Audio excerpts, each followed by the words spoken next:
করলে রোজা ভেঙে যায়? Causes that make you fasting null and void, যে কাজগুলো আপনার রোজাকে নাল এন্ড ভয়েড করে দেয়। কি করলে রোজা ভেঙে যায়? তো এটা বোঝার আগে আমরা যদি রোজার সংজ্ঞাটা বুঝি, রোজা কাকে বলে, সিয়াম কাকে বলে, আপনারা নিজেই বলতে পারবেন কি করলে রোজা ভাঙে। রোজার সংজ্ঞা হচ্ছে আসওমু হুয়াল ইমসাকু আনিল আখলি ওয়া শুরবি ওয়াল জিমাই মিন তুলুইল ফাজরি ইলা গুরুবিশ শামসি মা'আন নিয়া। মানে রোজা হচ্ছে বিরত থাকার নাম। কি থেকে? খাওয়া থেকে, পান করা থেকে, ফিজিক্যাল ইন্টিমেসি থেকে স্ত্রীর সাথে, সকাল থেকে শুরু করে, ফজর থেকে শুরু করে ইলা গুরুবিশ শামস মানে সানসেট পর্যন্ত, সূর্যাস্ত পর্যন্ত মা'আন নিয়া, নিয়তের সাথে। ক্লিয়ার হয়ে গেছে না? রোজা হচ্ছে বিরত থাকার নাম। খাওয়া থেকে বিরত, পান থেকে, ফিজিক্যাল ইন্টারকোর্স থেকে, সকাল থেকে শুরু করে সন্ধ্যা পর্যন্ত নিয়তের সাথে।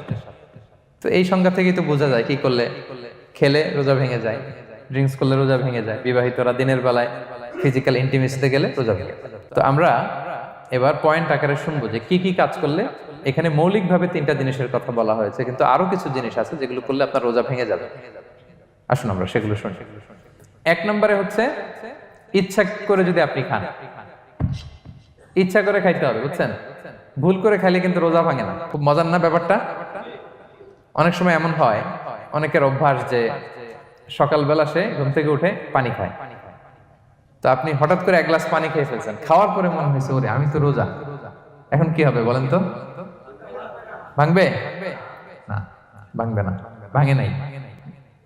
শুধু 1 গ্লাস পানি না, ভুলে যদি 1 প্লেট ভাতও খেয়ে ফেলেন, ভুলে, রোজা ভাঙবে না। তো রোজা অবস্থায় এত বড় ভুল অবশ্য কেউ করে না, কি বলেন? পানির এটা হয়ে যায়, তাও প্রথম 1, 2, 3 রোজায় হয় না? প্রথম 1 দিন, 2 দিন, 3 দিনে অনেক সময় এরকম হয় যে ভুল করে পানি খেয়ে ফেলে। তো ভুল করে যদি কেউ খায় তার রোজা ভাঙে না। অথবা জোর করে যদি কাউকে খাওয়ানো হয় রোজা ভাঙে না। ফোর্সফুলি খাওয়াইলে ভাঙে না, ইন্টেনশনালি যদি কেউ খায় রোজা ভেঙে যায়। ক্লিয়ার? 2 নাম্বার, ড্রিঙ্কিং ইন্টেনশনালি, যদি পান করে ইচ্ছাকৃত, রোজা ভেঙে যায়। 3 নম্বরে হচ্ছে ফিজিক্যাল ইন্টারকোর্স, দিনের বেলায় যদি ফিজিক্যাল ইন্টিমেসিতে যায় হাজব্যান্ড ওয়াইফ, এবং দেহ থেকে যদি সিমেন আউট হয় রোজা ভেঙে যায়। তবে ইচ্ছাকৃত যদি আপনি রোজা ভাঙেন, এটা বড্ড ভয়ঙ্কর প্রিয় ভাইরা। এটা খেয়াল করে মনে রাখবেন যে ইচ্ছা করে রোজা ভাঙার চেয়ে বড় স্পর্ধা আর হতে পারে না। কারণ এই রোজা রাখাটা কি রমাদানে ফরজ। আপনি যদি ফরজ ইচ্ছা করে ভাঙেন তাহলে শুধু কাজা করলে হবে না, কাফারা দিতে হবে। কে দিতে হবে? তাহলে আমরা জানছি কাজা, আমরা জেনেছি ফিদিয়া, এবার নতুন একটা টার্ম শুনলাম, এটা কি? কাফারা। ইচ্ছা করে রোজা ভাঙলে কাফারা দিতে হবে। এন্ড হোয়াট ইজ কাফারা? কাফারা হচ্ছে টানা 2 মাস রোজা রাখা একটার জন্য। পারবেন? রমজানেরটা রাখতে তো খবর হয়ে যায়, কি বলেন? ইচ্ছা করে যদি কেউ রোজা ভাঙে তার কাজা কাফারা 2টাই লাগবে। কাজা মানে কি? একটা রোজার জন্য একটা রাখা, আর কাফারা 2 মাস 60টা রোজা রাখা। 60 খবর আছে। কিন্তু আপনি ইচ্ছা করে যদি রোজা ভাঙেন, এটার জন্য কাজা করলেন, একটা 60টা রাখলেন, মোট 61টা রাখার পরেও রমাদানের যে রোজা, এটার ফজিলত কি আপনি পাবেন? এটা আপনি পাবেন না। এটা বড্ড ভয়ঙ্কর। আমরা যেন ইচ্ছা করে কেউ রোজা না ভাঙি। এই ইচ্ছা করে যদি কেউ রোজা ভাঙে, অথবা ইচ্ছা করে দিনের বেলায় যদি কেউ ফিজিক্যাল ইন্টারকোর্স করে, তখন তার কাজাও করা লাগবে, কাফারাও করা লাগবে। এই ভুল যেন আমরা কখনো না করি, মনে থাকবে। এবার একটা মজার হাদিস শোনেন, সহিহ বুখারী। এক সাহাবী দৌড়ে এসে রাসূল সাল্লাল্লাহু আলাইহি ওয়াসাল্লামকে বলতেছে, ইয়া রাসূলুল্লাহ হালাকতু ইয়া রাসূলুল্লাহ, হে আল্লাহর রাসূল আমি তো শেষ। সাহাবী বলতেছে, ইয়া রাসূলুল্লাহ আমি তো শেষ। তো তুমি শেষ, কি হয়েছে তোমার? রাসূল সাল্লাল্লাহু আলাইহি ওয়াসাল্লাম বললেন, ওয়ামা আহলাকাক, তুমি কেন, কি সমস্যা? হালাকতু ইয়া রাসূলুল্লাহ লিটারাল মিনিং হচ্ছে, ইয়া রাসূলুল্লাহ আমি তো ধ্বংস হয়ে গেলাম। রাসূল বললেন, কি হয়েছে, কিভাবে ধ্বংস হইলা? তো সাহাবী বললেন, ওয়াকাআতু আলা ইমরাআতি ফি রমাদান, আমি রমাদানের দিনের বেলায় আমার স্ত্রীর সাথে ফিজিক্যাল ইন্টারকোর্স করে ফেলেছি, আমি তো শেষ, ইয়া রাসূলুল্লাহ আমার বাঁচান। তারপর রাসূল সাল্লাল্লাহু আলাইহি ওয়াসাল্লাম বললেন, হাল তাজিদু মা কা'তিকু রাকাবা, তুমি কি একটা দাস আজাদ করতে পারবে? কাফারার মূল বিধান হচ্ছে দাস আজাদ করা, অথবা 60টা রোজা রাখা, অথবা 60 জনকে খাওয়ানো। ওকে, তো রাসূল সাল্লাল্লাহু আলাইহি ওয়াসাল্লাম বলতেছে, তুমি কি একটা দাস আজাদ করতে পারবে? উনি বলল, না, আমার তো এই সক্ষমতা নাই, আমি পারবো না। তো রাসূল সাল্লাল্লাহু আলাইহি ওয়াসাল্লাম বললেন, ফাহাল তাস্তাতিউ আন তাসুমা শাহরাইনি মুতাতাবিআইন, তাহলে টানা 60 দিন রোজা রাখতে পারবে? বলতেছে, লা ইয়া রাসূলুল্লাহ, এটাও আমি পারবো না, 60 দিন রোজা রাখা আমার পক্ষে সম্ভব না।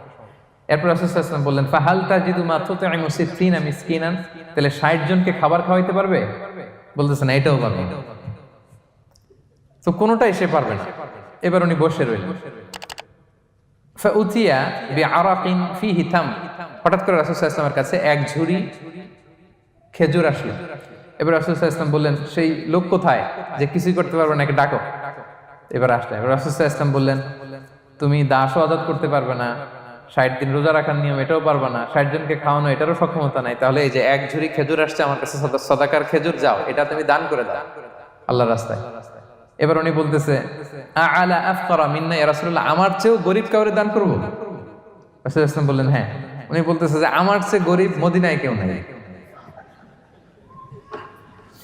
উনি বললেন, ফামা বাইনা লাবাতাইহা আহলু বাইতিন আহওয়াজু ইলাইহি মিন্না ইয়া রাসূলুল্লাহ, এই মদিনায় আমার চেয়ে গরীব, মানে এটার প্রতি মুখাপেক্ষী আমার চেয়ে বেশি কেউ আর নাই। ফাদাহিকান নবী সাল্লাল্লাহু আলাইহি ওয়াসাল্লাম, রাসূল সাল্লাল্লাহু আলাইহি ওয়াসাল্লাম এই কথা শুনে হেসে দিলেন। হাত্তা বাদাত আনিয়াবু, রাসূল সাল্লাল্লাহু আলাইহি ওয়াসাল্লামের চোয়ালের দুই পাশের দাঁত দেখা গেল। রাসূল সাল্লাল্লাহু আলাইহি ওয়াসাল্লাম সাধারণত হাসতেন না, দেহেক যেটা এটা খুব কম হাসতেন না, তিনি তাবাসসুম যেটা স্মাইলিং মুচকি হাসতেন, ওটাতে দাঁত দেখা যায়। কিন্তু এই লোকের কাণ্ড দেখে, এই সাহাবী রাদিয়াল্লাহু তাআলা আনহুর কাণ্ড দেখে রাসূল সাল্লাল্লাহু আলাইহি ওয়াসাল্লাম হাসি আর থামা রাখতে পারলেন না। ফাদাহিকান নবী সাল্লাল্লাহু আলাইহি ওয়াসাল্লাম, রাসূল সাল্লাল্লাহু আলাইহি ওয়াসাল্লাম এমন হেসেই দিলেন যে ওনার দাঁত দেখা গেল, এরকম হাসি উনি হাসেন না। এরপর রাসূল সাল্লাল্লাহু আলাইহি ওয়াসাল্লাম বললেন, কি আর করা, যাও, ইযহাব ফাআতঈমহু আহলাক, যাও নিয়ে তোমার ফ্যামিলিতে খাও। করছো তুমি বড় ভুল, এখানে কাফারা দিতে হবে, 60টা রোজা রাখা, দাস মুক্তি, 60 জনকে খাওয়ানো, কিছুই পারবা না। আসলো খেজুরের বক্স, তোমার সাহায্য করার জন্য দিলাম, যাও এটা সদকা করো। এখন তুমি বলতেছো তোমার চেয়ে গরীব আর মদিনায় কেউ নেই, তো কি আর করা, যাও তুমি খাও। তো এই মজার হাদিসটা এই কাফারা রিলেটেড হাদিসের মধ্যে এসছে। তো যদি আপনি ভুল করে, আপনি যদি ইন্টেনশনালি ইচ্ছা করে যদি রোজা ভেঙে ফেলেন, প্রিয় ভাইরা, এটা কিন্তু বড্ড ভয়ঙ্কর। এটার জন্য আপনার কাফারা দিতে হবে, 60টা রোজা রাখতে হবে। এটা যদি না পারেন 60 জনকে খাওয়াতে হবে। কোনোটাই তো সহজ না, কি বলেন? অনেক ব্যয় সাপেক্ষ। গেল 3টা গেল। আর কি করলে রোজা ভেঙে যায়? ইচ্ছা করে যদি বমি করে রোজা ভেঙে যাবে, তবে অনিচ্ছা সত্ত্বে বমি আসলে রোজা ভাঙে। ক্লিয়ার? রাসূল সাল্লাল্লাহু আলাইহি ওয়াসাল্লাম বলেছেন, মান দারাআহুল কাইউ আই গালাবাহু ফালাইসা আলাইহি কাদা, কেউ যদি অনিচ্ছাকৃত বমি আসে কাজা করা লাগবে না। ওমান ইস্তাকা, কেউ যদি ইচ্ছা করে বমি করে আমদান ফালিয়াখদি, সেজন্য এই রোজাটা কাজা করে। আচ্ছা, 5 নাম্বার হচ্ছে আল ইস্তিমনা, মানে মাস্টারবেশন, হস্তমৈথুনের মাধ্যমে কেউ যদি সেমেন আউট করে তাহলে তার রোজা ভেঙে যাবে, এবং এটার জন্য কাজা কাফারা দুইটাই লাগবে। 6 নাম্বার স্মোকিং। স্মোকিং যদি রমাদানে কেউ করে, রোজা কিন্তু শেষ। এদিকে আমার মাসালা শেখায় না নতুন করে, অনেকে অনেক ডানে বায়ে মাসালা করে যে হুজুর এটাতে এই, ওটাতে, এটা তো ধোঁয়া, এটা তো এই না। স্মোকিং করলে আপনার রোজা ভেঙে যাবে, কারণ এটার মধ্যে এমন পার্টিকেল থাকে যেটা আপনার ভিতরে চলে যায়, সো আপনার রোজা ভেঙে যাবে। খবরদার স্মোকিং করবেন না। 7 নাম্বারে আপনি যদি নাকে ড্রপ দেন, রোজা রাখা অবস্থায় নাকে ড্রপ দেওয়া যাবে না। হ্যাঁ, নাক হচ্ছে gateway to reach in the stomach, এটা স্টোমাকে পৌঁছার একটা গেটওয়ে। আপনি নাকে ড্রপ দিলে দেখবেন কিছুক্ষণ পরে গলায় একটা তেতো তেতো ভাব অনুভব হয়, আস্তে করে এটা স্টোমাকে চলে যায়, আপনার রোজা ভেঙে যাবে। নাকের ড্রপ এটা রাতে, সন্ধ্যা থেকে শুরু করে সাহুর খাওয়া পর্যন্ত। আচ্ছা,